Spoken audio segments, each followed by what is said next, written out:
టీవీ29 news కి స్వాగతం. ముందుగా ముఖ్యాంశాలు. పూరి రత్న భాండాగారం తెరిచే ప్రక్రియ ప్రారంభం.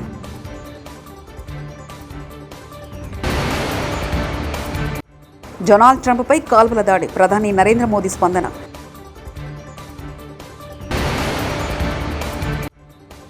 నిరుద్యోగ యువతకు సీఎం క్షమాపణ చెప్పాలి కేటీఆర్.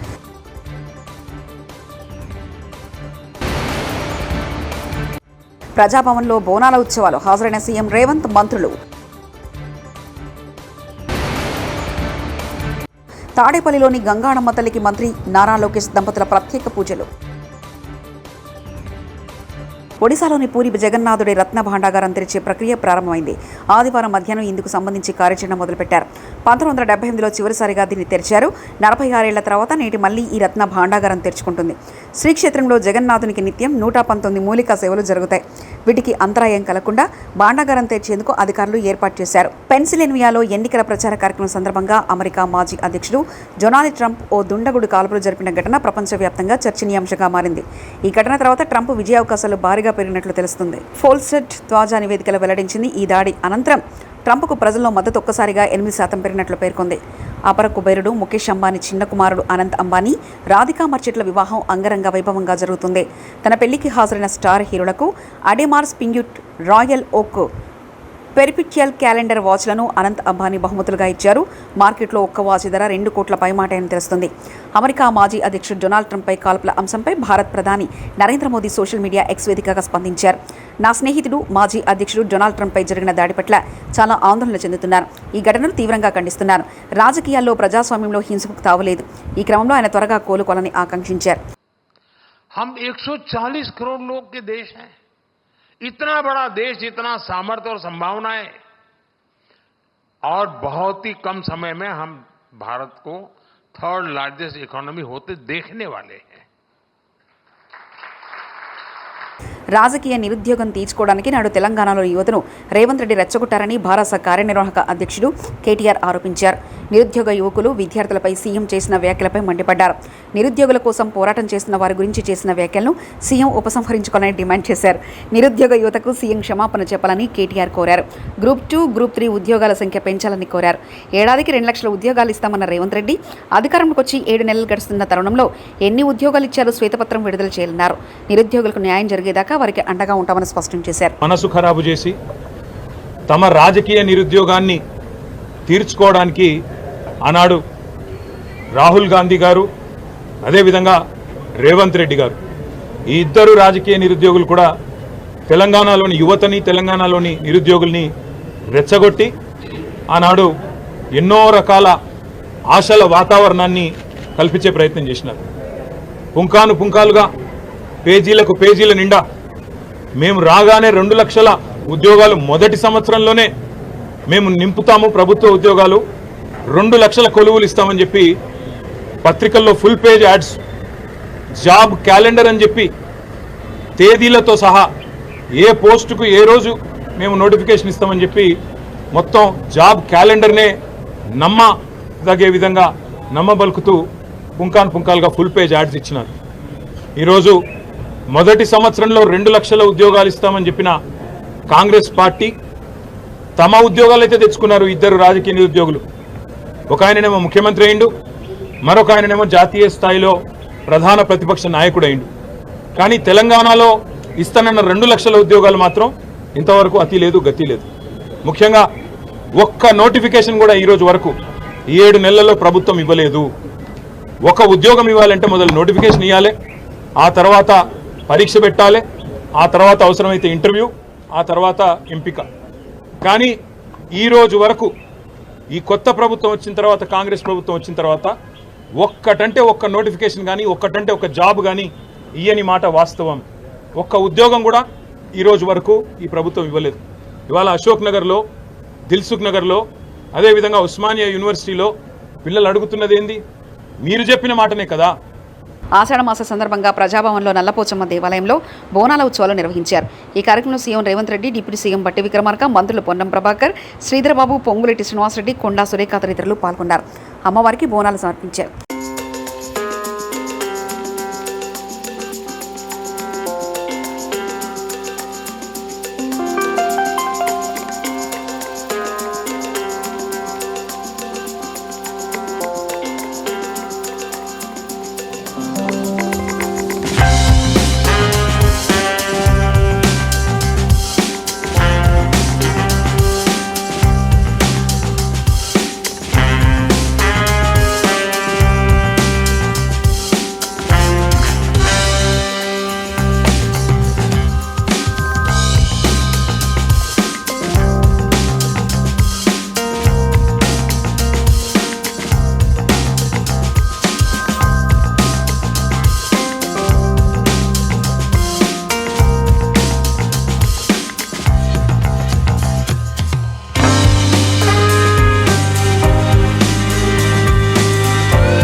గుంటూరు జిల్లా తాడేపల్లిలోని గంగాణమ్మ తల్లి ఆలయ పునర్నిర్మాణ ప్రారంభోత్సవ కార్యక్రమంలో మంత్రి నారా లోకేష్ దంపతులు పాల్గొన్నారు. వారికి ఆలయ కమిటీ పెద్దలు ఘనస్వాగతం పలికారు. లోకేష్ దంపతులు అమ్మవారికి సారె సమర్పించి ప్రత్యేక పూజలు నిర్వహించారు. సమృద్ధిగా వర్షాలు కురిసి ప్రజలు సుభిక్షంగా ఉండేలా చూడాలని అమ్మవారి కోరుకున్నట్లు లోకేష్ చెప్పారు. ఏటా ఆషాఢ మాసంలో గంగాణమ్మ తల్లి ఉత్సవాలు నిర్వహించడం హర్షణీయమన్నారు. తాడేపల్లికి చెందిన సీనియర్ నేత దొంతిరెడ్డి సామిరెడ్డి నేతృత్వంలో ఆలయాన్ని పునర్నిర్మాణాన్ని చేపట్టారు. ఆలయ పునర్నిర్మాణ కార్యక్రమాన్ని విజయవంతంగా పూర్తి చేసిన సీనియర్ నేత దొంతిరెడ్డి సామిరెడ్డి కమిటీ సభ్యులను లోకేష్ ప్రత్యేకంగా అభినందించారు. ఆలయ అభివృద్ధికి తన వంతు సహకారం అందిస్తానని చెప్పారు.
గోదావరి లోయ ప్రతిఘటన పోరాట మార్గమే కామ్రేడ్ రాధికకు అందించే ఘనమైన నివాళి. సిపిఐ ఎంఎల్ న్యూ డెమోక్రసీ కేంద్ర కార్యదర్శి సాదినేని వెంకటేశ్వరరావు, గోదావరి లోయ ప్రతిఘటన పోరాట నాయకురాలు, సిపిఐ ఎంఎల్ సీనియర్ నాయకురాలు కామ్రేడ్ రాధిక సంతాప సభ ఈరోజు వరంగల్ నగరంలో కిలా వరంగల్ పెట్రోల్ బంక్ రోడ్డు ఏరియాలో ఉన్న రోటరీ కమ్యూనిటీ హాల్లో సిపిఐ ఎంఎల్ న్యూ డెమోక్రసీ రాష్ట్ర కమిటీ ఆధ్వర్యంలో జరిగింది. ఈ సభకు న్యూ డెమోక్రసీ జిల్లా నాయకులు గంగుల దయాకర్ అధ్యక్షత వహించగా ప్రధాన వక్తగా సిపిఐ ఎంఎల్ న్యూ డెమోక్రసీ కేంద్ర కార్యదర్శి సాదినేని వెంకటేశ్వరరావు హాజరై ప్రసంగించారు. ఈ సభకు వివిధ జిల్లాల నుంచి న్యూ డెమోక్రసీ నాయకులు కార్యకర్తలు హాజరయ్యారు. సభ ప్రారంభానికి ముందు రాధికకు సంతాప సూచకంగా 2 నిమిషాలు మౌనం పాటించి ఆమె చిత్రపటానికి పూలమాలలు వేసి ఘనంగా నివాళులర్పించారు. సభలో అరుణోదయ సంస్కృత సమైక్య కళాకారులు విప్లవ గీతాలు ఆలపించారు.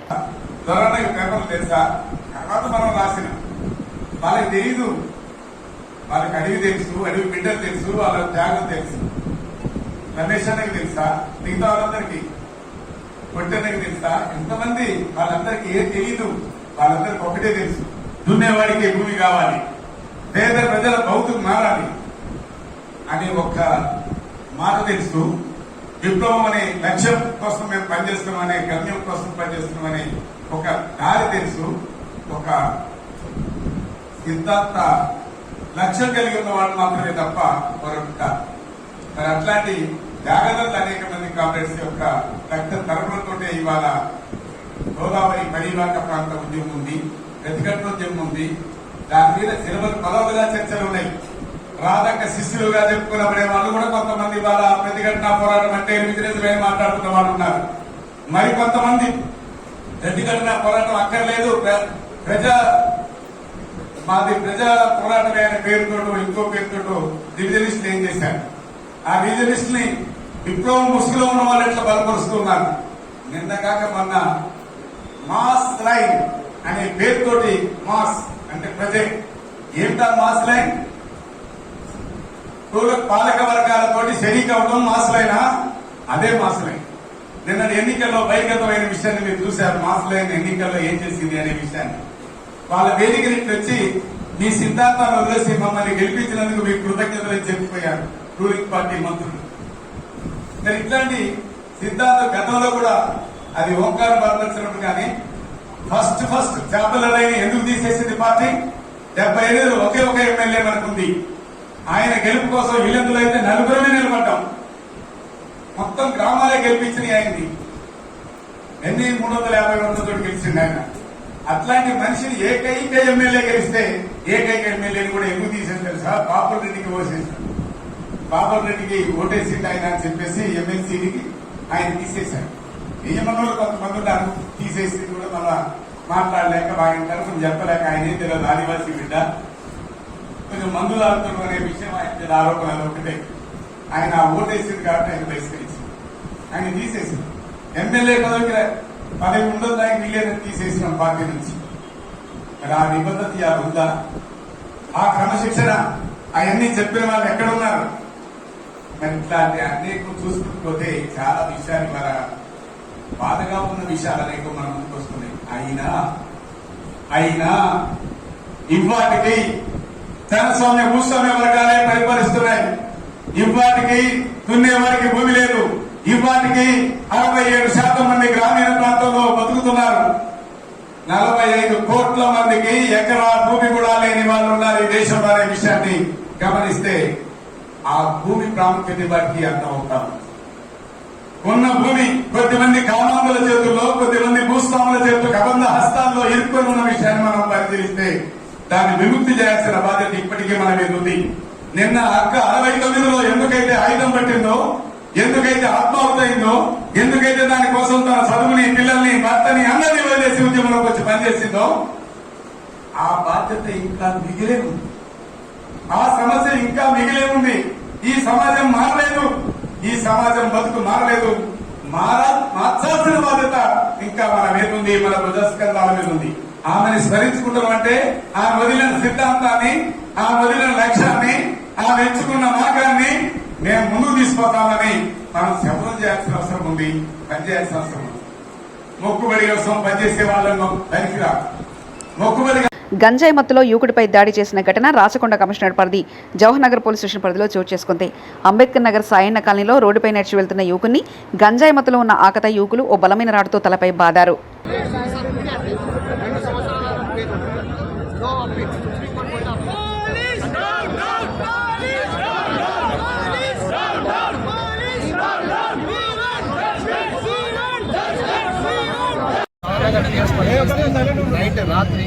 రాత్రి సమయంలో పొట్టి శివ అనే వ్యక్తి, ఇతను వీళ్ళ పంచాయతీ స్మగ్లర్ అని చెప్తున్నారు. ఇతను కానీ రాంబాబు అనే వ్యక్తిని పట్టడం వల్ల అతను అపస్మారంగా పడ్డాడు. ఆ విషయంలో ఇక్కడ చాలా మంది ఇక్కడ ఇబ్బంది ఎప్పటి నుంచో పెడుతున్నారని పబ్లిక్ వచ్చి రోడ్డు మీద ధర్నా చేయడం జరిగింది. వీళ్ళకు మా పోలీస్ తరఫు నుంచి హామీ ఇచ్చేది ఏమనగా, ఈ పొట్టి శివ అనే వ్యక్తిని ఇంతకుముందే మేము కేసు పెట్టి జైలు పంపించడామని, జైలు నుంచి 2 days అయింది. ఆయన మీద నిరంతరం నిఘా ఉన్నది మేము చేసేది. అయినా కూడా అతను చేస్తున్నాడు. కాబట్టి అతని మీద ఈసారి ఖచ్చితంగా అటెంప్ట్ మర్డర్ కేసు కొట్టినందుకు, అతను అత్యాత్మక స్థితిలో పోయినందుకు అతని మీద అటెంప్ట్ మర్డర్ కేసు కట్టి అతనికి రౌడీ షీట్ ఓపెన్ చేసి అతను తదుపరిగా బయటికి రాకుండా ఈసారి తదుపరి పూరి రత్న భాండాగారం తెరిచే ప్రక్రియ ప్రారంభం.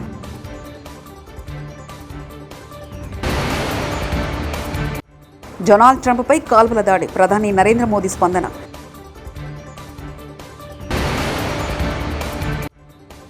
నిరుద్యోగ యువతకు సీఎం క్షమాపణ చెప్పాలి కేటీఆర్.